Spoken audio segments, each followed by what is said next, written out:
and a healthier pregnancy, and a healthier baby will live longer if it has a good start. You have the most leverage the earlier you start.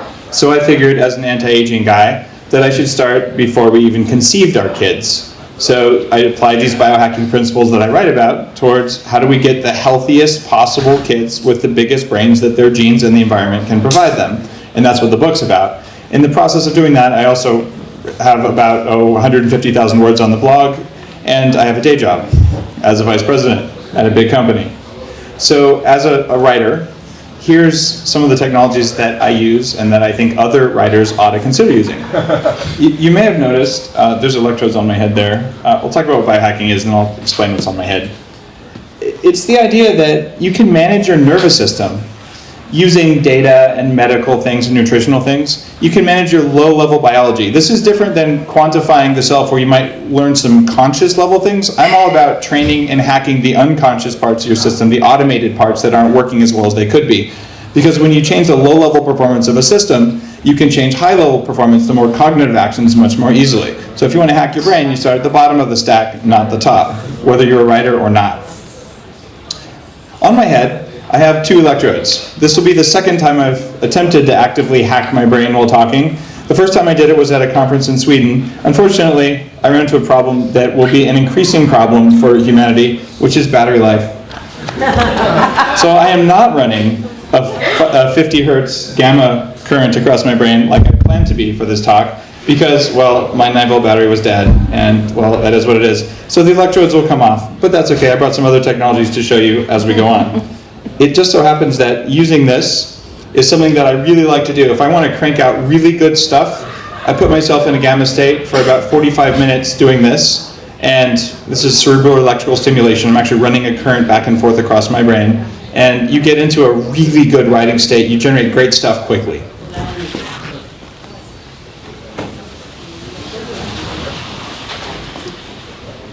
Basically, if you wanted to shorten the biohacking thing, stronger, faster, smarter, sexier, better, and you're kind of transforming yourself, and you might die. Let's talk about something that doesn't usually kill you.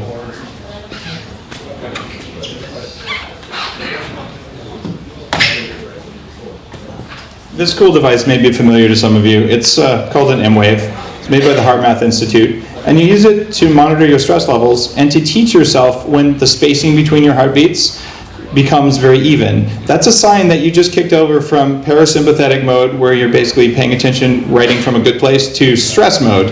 If every time you sit down to write, you kick yourself into the red zone on here, and it clips on your ear, and it takes a little while to get a good signal, and eventually it turns green if you're in a parasympathetic state. And it beeps too. So what's going on with a technology like this is that you're actually telling yourself, wait, I'm trying to write, but I'm stressed. The kind of stress this measures is reptilian survival kind of stress, the sympathetic nervous system. So if there's a part of your body that you're not conscious of that's afraid you're gonna die every time you sit down to write, you might have writer's block. Just a thought.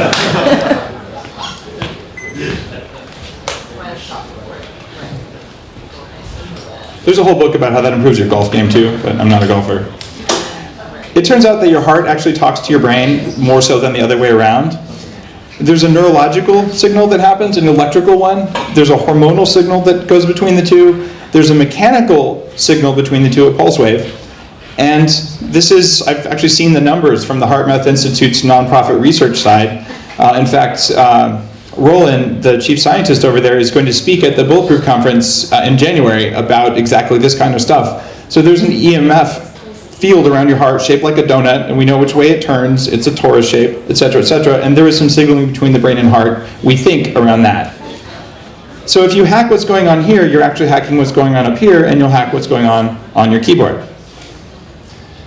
And just to put a sort of data signal on this, this is when I'm doing heart rate variability. I'm just consciously changing the spacing between my heartbeat versus when I'm not paying any attention at all and feeling stressed. If you have a signal when you're writing that tells you when you're doing that versus that, you can consciously do more of that, which makes you, I believe, a better writer. $200. This is a picture of my brain that I had taken with radioactive sugar. I don't recommend this for most authors. I got it because I was getting my MBA full-time at Wharton while working at a startup that we sold for $600 million later. My brain, all the red parts are where I don't really have the oxygen, I don't have the metabolic activity that I'm supposed to have. So you might want to look at your brain to figure out what parts of it are working, what parts aren't. And later on I'll talk about how you could fix this. But just having knowledge that some parts of your brain aren't working is good to happen. If you are under the misconception that your brain would be all green here, then good for you, but all of you have parts of your brain where your metabolism isn't working as well as it could be, and you can train those. You can write better, you can do all sorts of better things if you get your brain all the way working metabolically. By the way, the doctor said it was an interesting referral. Like, ew. This runs about $2,500 if you decide to get that done. You can train your brain. You want to write really well? Double your working memory. So 20 minutes a day, RAM upgrade. It's free open source software. Dual impact training. I actually have something called Bulletproof Mindware that's not this, so pardon the slide there.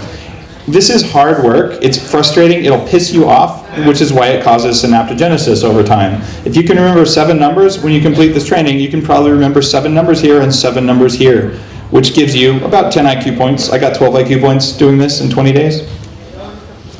And there's other things like you can do focused attention training. And I have a kind of software that was on Android that's not available now that I wrote. It'll come out available again soon. But what it does, it trains you to remember what happens when you're in a daydream state. Most of the time our brain's in a passive mode or it's in an active mode. And we used to think it was either or. It turns out it's a sliding spectrum. You're always in both modes. It's a question of degree. So if you want to tap your font of creativity, you need to be able to remember what happened when you were daydreaming, but most of us suck at remembering what happens when we're not paying attention to anything. This software, in about the same amount of time, it takes about 20 minutes a day, blindfolded, listening to sounds, with a relatively simple algorithm, but what it does is it teaches you to keep a thread of memory running when you're completely zonked out. And I used a bunch of different sounds to put your brain into a certain state, and then I just ask you to perform a very simple memory activity that will frustrate the living crap out of you. And if you keep doing it for a little while, you'll form the synapses to do it, and your ability to bring creativity into your work goes up, because when you stop paying attention, you're still remembering the cool stuff your brain does when you're not paying attention. The idea here is that you have delta, theta, alpha, and beta, and you can bring things from the unconscious into the conscious. If you just pay attention and remember to those states where you don't normally do that, that's where the good stuff happens if you're a creative writer. $50 or less, $9 maybe. Electrical stimulation, why I started out here. There's tDCS, which can do kind of magic things for writing. If you're just sort of in a fog and stuck, you can run a little bit of current on the prefrontal cortex here or here, and you can turn your brain back on and your writing improves. There's a $99 do-it-yourself device, $400 device that's used for transdermal drug delivery. I have one of those guys. It's called the Chattanooga Iontro. There's a picture of how it works, the open source one. There's CES, which I was using before, which is different. With tDCS, you run a current here that comes out over here. With CES, you run a current back and forth and back and forth and back and forth to put all of the brain in the same state. The Russian space program invented CES for the coolest reason ever. They're like, it costs like a gazillion rubles to send an astronaut to space. So what if instead we just told the astronaut, don't sleep, so we can send half as many up into space? Well, 1/3 as many. So that's why CES was invented. So you can perform well and not die in a vacuum and without sleep. So I do use this, especially when I'm getting less sleep. And that's what I use when I'm writing to put myself into a 50 hertz state. Most devices you buy only put you into a single state. The one I have is programmable, but they're very hard to find programmable. Someone make one again. It turns out you can get alpha in the front of your brain, the relaxed alert state, just by running CES. And that's very well studied and a great PhD thesis. You can also do funny things like turn on CES at 10 hertz and look what it does to your heart rate variability. I'm not sure it's an improvement, but it does something to your heart rate variability. Costs you $100 or $500 if you want to be cool. Direct stimulation of the brain.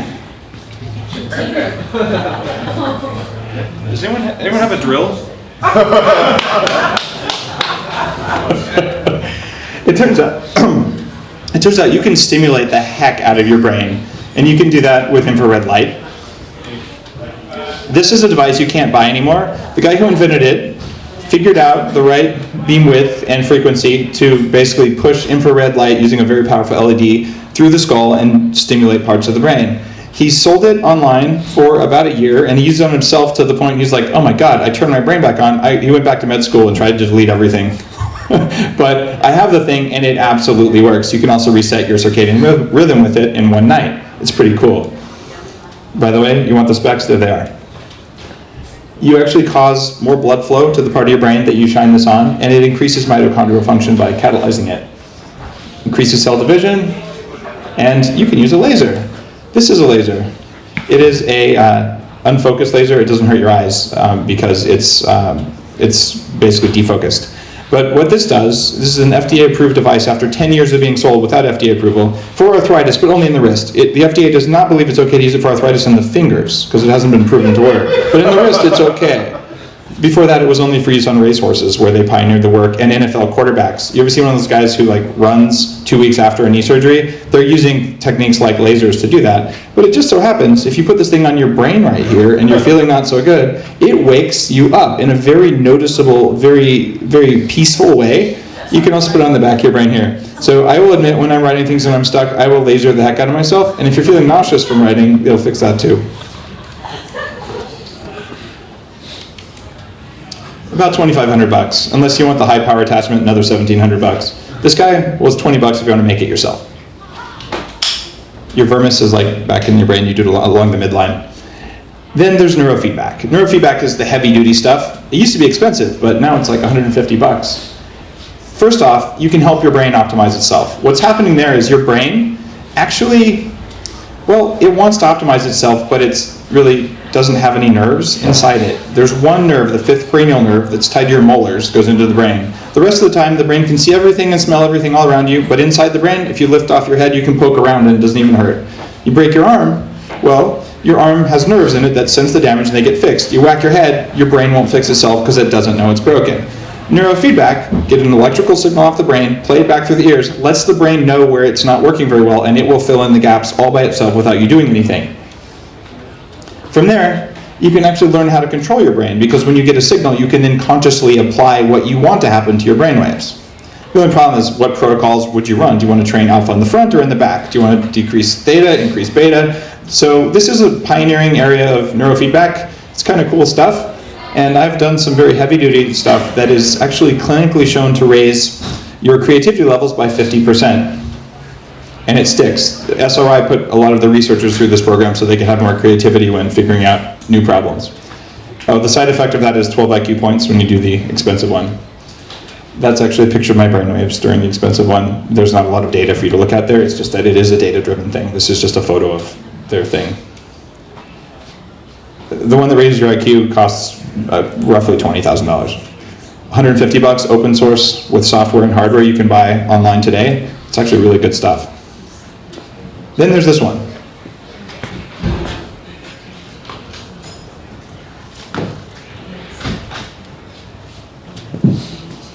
Now I keep hoping Victoria's Secret will come out with a model because, this just doesn't really look that cool. All right, this is part of my superpowers because now I look really dorky, but blue and gold look good together.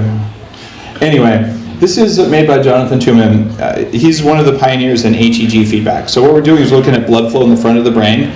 Every 5 minutes or so of training on this thing raises your TOVA score, which is a clinical scale of how well you can pay attention, about 1 point. This is really hard. It's like lifting weights with your brain again. It's not a comfortable process, and it's not like meditating or doing heart rate variability. But if you want to pay attention to what you're writing, this is an amazing way to train your brain to do stuff that you couldn't do before. So you can have focused laser attention for long periods of time.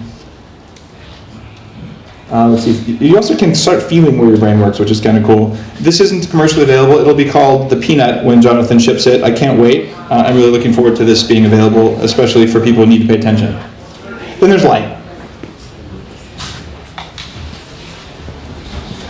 There's lots of hippie people who will tell you wearing orange glasses makes you look cool.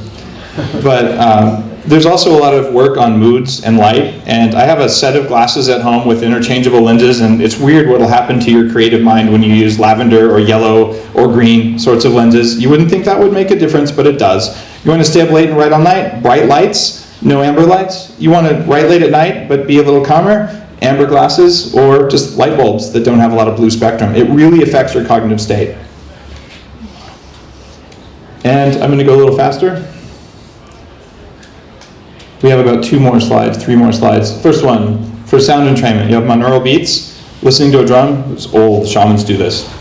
Binaural beats, singing bowl in each ear. These are very old ways of changing your brain states, which you can do as a writer. There's isochronic tones, there's white noise, all these change your mental state, which can make you a better writer. It's free, up to $250 for software and devices that do this. Oops, there we go. ProVigil, woo, my favorite. It turns out I did a test using quantifiedmind.com. Taking ProVigil makes me 14% faster with 6% less mistakes, and I'm more predictable. If you want to crank stuff out when you're writing, ProVigil is kind of a way to do that. It's pretty amazing what happens here. Finally, we're getting to the really good stuff. The Enlightenment is fueled by coffee, and well, if you do a high-fat MCT oil-derived coffee recipe called Bulletproof coffee, very good things happen for writing specifically. I'm not kidding. There's a study that says coffee puts you in the same state as Qigong, improves your short-term memory, which makes you a better writer, and the guy who wrote Singularity Rising, whose name just escaped me, which is embarrassing when I was making the slide, on page 112 says, I'd like to thank Dave Asprey for his Bulletproof coffee because I just replaced a lot of my Adderall dosage with Bulletproof coffee while writing this chapter. So this is a very strong mental stimulant when you do it right. Also, one of the projects the Dalai Lama is working on, I know for a fact, was written entirely on ProVigil because the guy was stuck for 6 weeks. He couldn't get past it. He took one ProVigil, and lo and behold, the next morning he was done with his proposal and it was accepted. Way cool. Well, it's coffee. Total cost for everything I just talked about here, if you were to go balls to the wall, including the expensive neuroimaging stuff, is about $10,000. It's less than a lot of cars. So you can hack yourself pretty darn extensively and potentially be a better writer. That said, I'm done. Open for questions if there's enough time.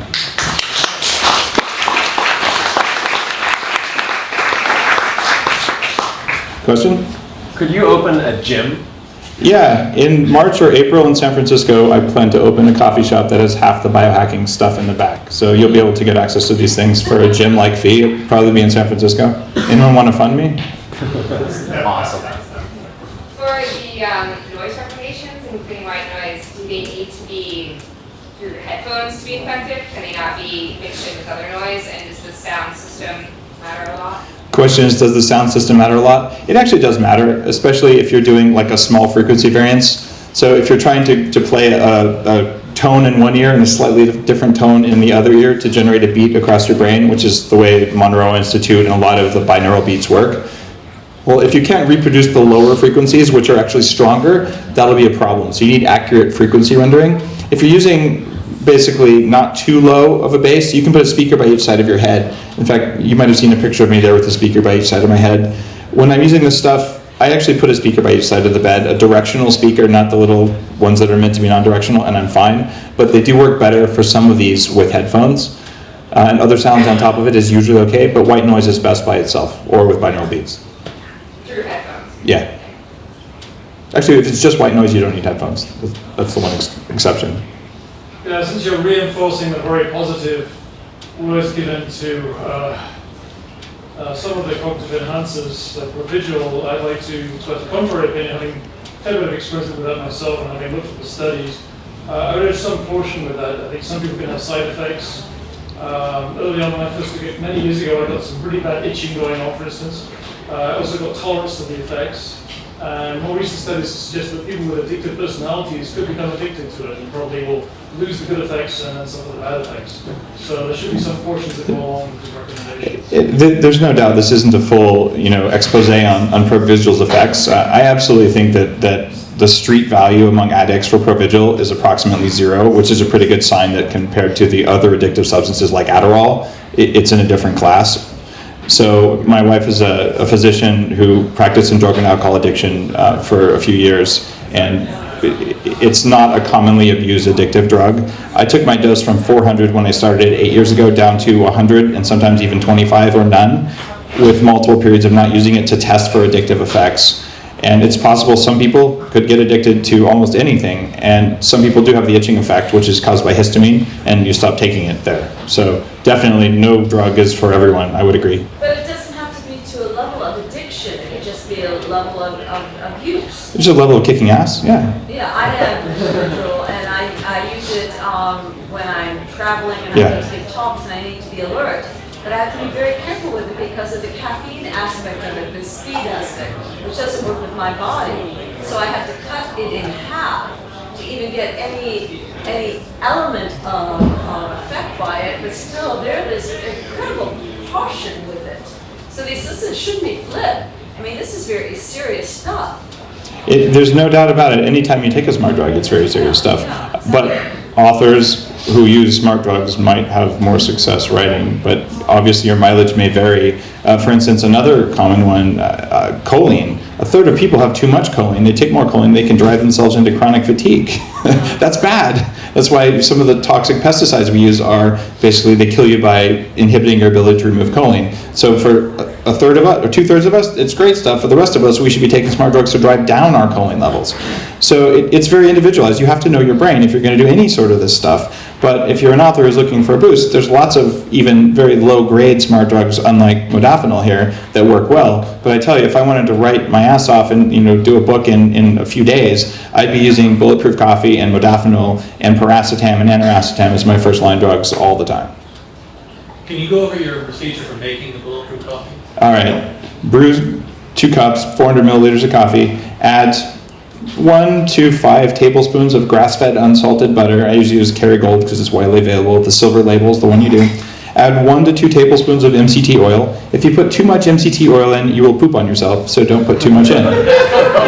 No, it's not coconut oil. Coconut oil is about 52 to 60% a mix of all 4 types of MCT, but the kind of MCT I'm talking about is 15% of coconut oil. So 1 tablespoon of what I'm talking about is 6 tablespoons of coconut oil, which will also make you poop on yourself. So this is the 2 lengths, C8 and C10, that are most correlated with stopping Alzheimer's disease. I've had people contact me and say, a guy with narcolepsy said, I started doing this stuff, magically my narcolepsy went away and I'm down from 20 episodes a day to 1 episode a day, I got my life back. People with migraines, they get their lives back. The MCT is helping the metabolism of your brain very directly, and it's been used by one of the guests on my podcast to reverse Alzheimer's disease in her husband. She's a physician who did that. What's the brand of your oil? The MCT oil, it's upgraded MCT oil. I bought the pharmaceutical grade stuff they're selling as a drug, and I bottle it as a nutritional supplement. So it's the purest stuff you can get. Can you drink Turkish coffee, Arabic coffee?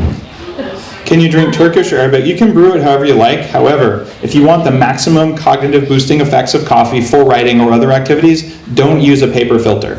There's 2 diterpenes in coffee, caffestrol and cowahol, which are correlated with very strong anti-inflammatory properties in the brain. When you're feeling a bit foggy as a writer or as an author, what's going on there is, in some cases, there's a little bit of inflammation in the brain, oftentimes tied to stuff going on in your gut, nervous system things, or immune system things. This is like aspirin for the neurons in your brain. So, at least French press. The other thing is, 91% of coffee from South America has toxic mold in it.